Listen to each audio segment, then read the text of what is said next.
সবাইকে নমস্কার। আজ আমরা ইংরেজি সাহিত্যের অন্যতম এক বর্ণময় লেখকের একটি ছোট গল্প শুনতে যাচ্ছি।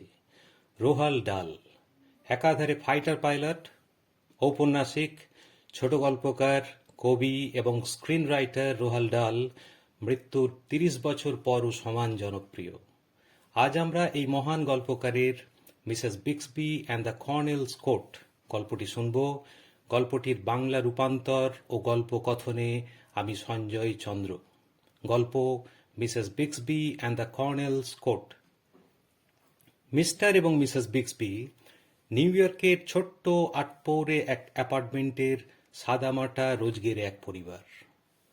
প্রতি মাসের একটি শুক্রবার বিকেলে মিসেস বিক্সবি নিয়ম করে পেনসিলভেনিয়া স্টেশন থেকে ট্রেনে করে বাল্টিমোরে যান তার বৃদ্ধা পিসিকে দেখতে।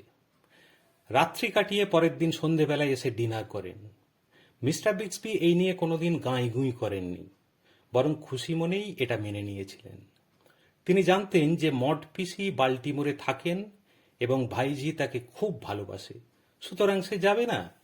নিশ্চয়ই যাবে। গাঁইগুঁই করবে কেন?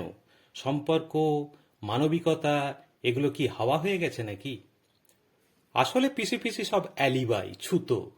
আমাদের এই বিক্সবি নায়িকা আসলে এই ছুতোই বেশিরভাগ সময়টা বাল্টিমোরে কাটাতেন কর্নেল নামে পরিচিত এক ভদ্রলোকের সাথে। কর্নেলটি টাকার কুমির।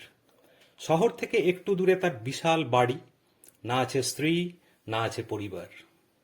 কয়েকজন অতি বিশ্বস্ত চাকর বাকর নিয়ে নিশ্চিন্ত জীবন। মাসের একটা শুক্রবার আর শনিবার মিসেস বিক্সবির সাথে, আর বাকি সময়টা ঘোড়ায় চড়ে ভালুক মারেন, শেয়াল মারেন। তো বছরের পর বছর এই কারবার গড়গড়িয়ে চলল মুখস্থ ফল্গুধারার মতো। প্রেমে কোনো ভাঁটা নেই, চড়াই উতরাই কিচ্ছুটি নেই, ভর্তি রোমান্স।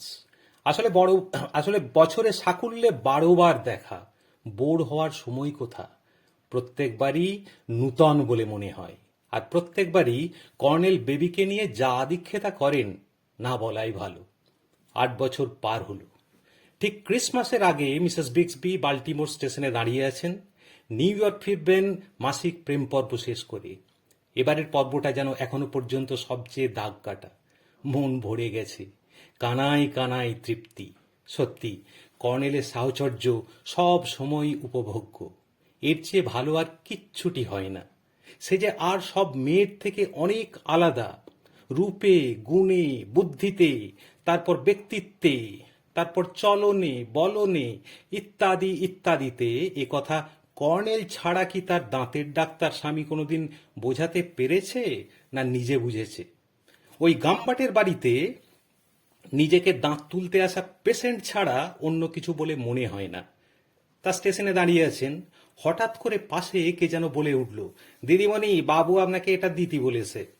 উইলকিন্স নামে কর্নেলের বেটে রোগা চাকরটা ঢাউস একটা কার্ডবোর্ডের বাক্স নিয়ে দাঁড়িয়ে। ও মা, এতে কি আছে উইলকিন্স? বাবু কোনো মেসেজ দিয়েছে? বিক্সবি ভীষণ উৎফুল্লভাবে জিজ্ঞাসা করল। না, কোনো মেসেজ দেয়নি। বাক্সটি ধরিয়ে দিয়ে উইলকিন্স চলে গেল। তর সই ছিল না। ট্রেনে ওঠা মাত্র মিসেস বিক্সবি লেডিজ রুমের দরজা আটকে বাক্সটা সামনে রাখলেন। উত্তেজনা, রোমাঞ্চ। কি আছে বাক্সে? নিশ্চয়ই ক্রিসমাস গিফট। কি গিফট? কর্নেল কি গিফট পাঠিয়েছে? কাঁপা কাঁপা হাতে বাক্সটা খুলতে খুলতে আপন মনে বলে উঠল, নিশ্চয়ই একটা ড্রেস। না না, দুটোও হতে পারি। অনেকগুলো আন্ডারগার্মেন্টও হতে পারে। ঠিক আছে, আমি আঙুল দিয়ে স্পর্শ করে বুঝতে চেষ্টা করব ঠিক কি তার রং, কি বাহার, সব কিছু। মিসেস বিক্সবি চোখ বন্ধ করে বাক্সে হাত ঢোকালো। টিস্যু পেপার দিয়ে মোড়া। খড়মড় করে উঠল টিস্যু পেপার। একটা এনভেলাপ হাতে ঠেকলো, কর্নেলের চিঠি। সরিয়ে দিয়ে আঙুল ঢোকালো আরো ভেতরে। হাত যাতে ঠেকলো তাতে মিসেস বিক্সবি আর চোখ বন্ধ রাখতে পারল না। অবিশ্বাস্য, হতে পারে না। বিস্ফারিত চোখে মিসেস বিক্সবি কোটটা দেখল আর দুহাত বাড়িয়ে ঝাঁপিয়ে পড়ল বাক্সটাতে। মিঙ্ক কোট, সত্যিকারের মিঙ্ক। আনন্দে দম বন্ধ হয়ে আসছিল। ভেতর থেকে টেনে টেনে ধীরে ধীরে কোটটা ওপরে মেলে ধরল। কি রং, কি বাহার! কুচকুচে কালো, না না, একটু কোথাও যেন হালকা নীল। ঠিক এই কোটের স্বপ্নই তো সে এতদিন দেখে এসছে। এই কোটের উইন্ডো শপিংই তো করে এসছে বড় বড় ঝলমলে দোকানে। কত দাম? কত হতে পারে? 5, $6,000-7,000? বেশি হওয়াটাই স্বাভাবিক। হোক যত ইচ্ছে, একবার গায়ে দিই। তাড়াতাড়ি বাড়ির লাল কোট খুলে কোটটা গায়ে চাপালো। কোনো চেষ্টাই করতে হলো না, কোটটা নিজেই তাকে আলতো করে জড়িয়ে ধরলো। বিক্সবি আয়না দেখল। আমার কর্নেল রে! এখন সে পৃথিবীর যে কোনো জায়গায় যেতে পারবে। লোকে তার পিছনে খরগোশের মতো লাফাতে লাফাতে আসবে। নিজেকে দেখে বিক্সবি মুগ্ধ হলো, তার খোলনলচে বদলে গেছে। এবার বিক্সবি কর্নেলের চিঠিটা খুলল। কর্নেল লিখেছে, মিং কোটের ওপর তোমার দুর্বলতা আমি জানি। বিদায়ী উপহার হিসেবে ওটা তোমায় দিলাম। একান্ত ব্যক্তিগত কারণে তোমার সাথে আর সম্পর্ক রাখতে পারবো না। Good luck and goodbye. ভোজো কাণ্ড। মিসেস বিক্সবি মন খারাপ করে বেশ কিছুক্ষণ কোটটার গায়ে হাত থাবড়ালো। কি কপাল! একুল গড়ে তো অকুল ভাঙে। মিং প্রাপ্তি আর কর্নেলের নিষ্পত্তি। খুব মিস করবে কর্নেলকে।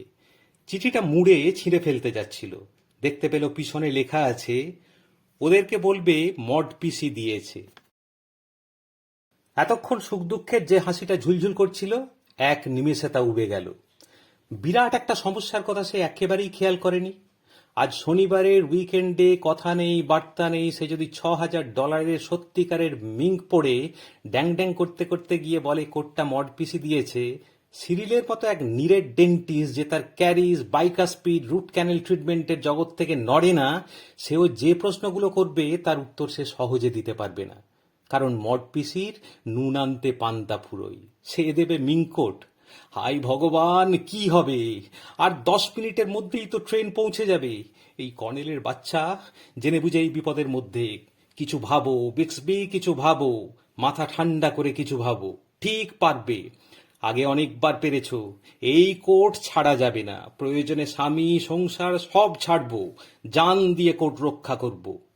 10 মিনিট বাদে মিসেস বিক্সবি ট্যাক্সিতে উঠে 6th অ্যাভিনিউয়ের এক বন্ধকি দোকানে মানে পন শপে ঢুকলেন। এখানে পুরনো ঘড়ি থেকে দাঁতের পাটি সব বন্ধক রাখা হয়। বিক্সবি বলল যে তার পার্স হারিয়ে গেছে, আর আজ শনিবার, ব্যাংক যেহেতু বন্ধ, কোর্ট বন্ধক দিতে এসছে। মাত্র $50 দরকার। দোকানদার সঙ্গে সঙ্গে টাকা দিয়ে কোর্টটার একটা রিসিট টিকিট দিল, কিন্তু বিক্সবি সেই টিকিটটাতে নাম ধাম পরিচয় কিচ্ছুটি লিখতে দিল না, যাতে ধরা না পড়ে। এটা নিশ্চিত করলো যে ওই টিকিট দেখিয়ে যে কেউ $50 দিলেই কোর্ট ফেরত পাবে। 10 মিনিট বাদেই বাড়ি পৌঁছে গেল। সিরিল বসে বসে পেপার পড়ছিল। হায় রে, কোথায় কর্নেল আর কোথায় এই দাঁতের ডাক্তার! আরে মহিলা পেশেন্টের সামনে সাদা এপ্রনের বোতাম খুলে পিপারমেন্ট চেবালেই পুরুষ হওয়া যায় না। আর ড্রেস সেন্সও বলিহারি। চোঙা প্যান্টের সাথে মান্দাতা স্টাইলের জ্যাকেট। বদলাতে হবে সিরিল, অনেক কিছু বদলাতে হবে। এর মধ্যে যেন নাক ঝাড়ার জন্য রুমাল বের করতে গিয়ে মিসেস বিক্সবি এক কপট আর্তনাদ করে টিকিটটা বের করলেন। ডার্লিং, তোমাকে বলতেই ভুলে গেছি, ট্যাক্সিতে এটা পেয়েছি, বোধহয় লটারির টিকিট। সিরিল টিকিট নিয়ে অনেকক্ষণ ঘুরিয়ে ঘুরিয়ে দেখল, যেন পেশেন্টের মুন্ডু ঘুরিয়ে ঘুরিয়ে কষের দাঁত নিরীক্ষণ করছে। না, এটা বন্ধক দেওয়ার টিকিট। দেখো দোকানের নাম। $50 দিয়ে একটা জিনিস বন্ধক দেয়া হয়েছে, কিন্তু মালিকের নাম ধাম দেয়া নেই। মানে মালিক পরিচয় গোপন করতে চেয়েছেন। লজ্জায় অনেকে এরকম করে, যেন এক্সরে প্লেট দেখে দাঁতের অবস্থা বর্ণনা করছে। বুদ্ধির গাছ। আচ্ছা, কাল সকালে চেম্বার যাবার পথে দোকানটাতে ঢু মেরে যাব। কমপক্ষে $500 জিনিস তো হবেই ডার্লিং, তবে না $50 দিয়েছে। ছেলেদের হলে আমার, আর মেয়েদের হলে তোমার। মিসেস বিক্সবি শত চেষ্টা করেও সিরিলের কাছ থেকে টিকিটটা নিতে পারলেন না। ঘোষা করলেন, ঝগড়া করলেন, কিন্তু সিরিলের ওই এক গো, দোকানদার নাকি তাকে ঠকিয়ে দেবে। শেষে সিরিল বলল, ঠিক আছে তুমিও চলো। প্রায় হ্যাঁ বলে ফেলেছিল, কিন্তু খেয়াল হলো দোকানদার সিরিলের সামনে তাকে চিনে ফেলবে। শেষ পর্যন্ত স্থির হলো সিরিল একাই যাবে, এবং মেয়েদের জিনিস হলে সে অফিসে পৌঁছেই ফোন করবে। এক ঘন্টা বাদেই টেলিফোন এলো। প্রথম রিং শেষ হওয়ার আগেই প্রায় উড়ে গিয়ে ছোঁ মেরে মিসেস বিক্সবি ফোন তুললেন। এনেছি ডার্লিং, তুমি চিন্তাও করতে পারবে না কি অসাধারণ সুন্দর জিনিস তুমি পেয়েছো। ভীষণ লাকি তুমি। মিসেস বিক্সবি ন্যাকামি করে জানতে চাইলেন, কি পেয়েছো গো? নেকলেস? হীরের আংটি? আরে না না, ওসব কিছু নয়, সারপ্রাইজ, সন্ধ্যেবেলায় নিয়ে আসবো। না, ততক্ষণ অপেক্ষা করা সম্ভব নয়। সুতরাং কথা মতো লাঞ্চের সময় মিসেস বিক্সবি হাজির হলেন চেম্বারে। সিরিল সাদা এপ্রনে দরজা খুলল। পার্সোনাল অ্যাসিস্ট্যান্ট মিস পুলটেনিকে লাঞ্চ খেতে পাঠিয়ে দিল। মিস পুলটেনি চলে যাওয়ার পর আলমারির দিকে নির্দেশ করে সিরিল বলল, ভেতরে আছে, চোখ বন্ধ করো। মিসেস বিক্সবি গভীর একটা নিঃশ্বাস নিয়ে চোখ বন্ধ করল। উত্তেজনায় গায়ে শিহরণ কাটছে। শব্দ শুনে বুঝতে পারল আলমারি খোলা হলো। খসখস আলতো আওয়াজ, মানে অন্য ঝুলানো কাপড়ের মধ্যে থেকে একটা নেওয়া হলো। তারপর ব্যাস, চোখ খোলো। লাজুকভাবে হিহি করে হাসতে হাসতে চোখ একটু ফাঁক করে আবছা দৃষ্টিতে দেখল সাদা এপ্রন পরা একটা চেহারা কিছু একটা হাতে ধরে সামনে ঝোলাচ্ছে। এই দেখো মিঙ্ক, সত্যিকারের মিঙ্ক। এই ম্যাজিক শব্দটা শুনেই তাড়াতাড়ি চোখ খুলে হাত বাড়ালো কোট নেয়ার জন্য। কিন্তু কোথায় কোথায় সেই স্বপ্নের কোট? ফুটপাতের হকারের মতো সিরিল তার চোখের সামনে একটা ফারের মাফলার ঝোলাচ্ছে। মিসেস বিক্সবি বজ্রাহত হয়ে দুহাতে মুখ ঢেকে প্রায় মরা কান্না কাঁদতে যাচ্ছিলেন। কি হলো? কথা সরছে না যে? কেমন পছন্দ? নিজেকে সামলে মিসেস বিক্সবি স্বীকার করলেন, খুব পছন্দ হয়েছে। আরে হতেই হবে, আসল মিঙ্কের ফার। আর হ্যাঁ, কালারটাও অসাধারণ। দোকান থেকে কিনতে গেলে 2-300 কমে হতো না ডার্লিং। মালা বদলের মতো করে মাবলারটা পরিয়ে দিয়ে সিরিল এক পা পেছালো তারিফ করার জন্য। আর হ্যাঁ, ক্রিসমাসের গিফটের জন্য আর জ্বালিও না, কি সুন্দর দামি একটা জিনিস পেয়ে গেলে। আর শপিং করতে যাওয়ার সময় এটা পড়ো না, লোকে ভাববে আমরা কোটিপতি, দাম বেশি নেবে। মিসেস বিক্সবির বুকে তখন লঙ্কা কাণ্ড, কিন্তু মুখে এক চিলিতে হাসি ঝুলিয়ে রাখতে হয়েছে বহু কষ্টে। সিরিল বলল, তুমি বাড়ি চলে যাও, আমার ফিরতে দেরি হবে। না না, অনেকটাই দেরি হবে, অনেক কাজ জমে আছে। জোচ্চোর দোকানদার ঠকিয়েছে, এক্কেবারে রাম ঠকিয়েছে। মাফলার গছিয়ে দিয়েছে।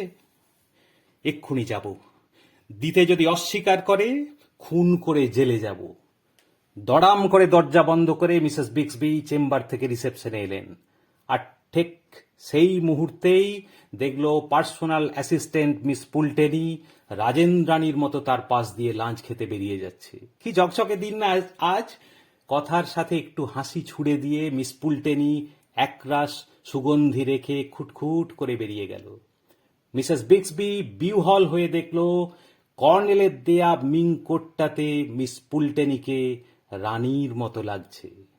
গল্প শেষ হলো। শোনার জন্য অনেক ধন্যবাদ।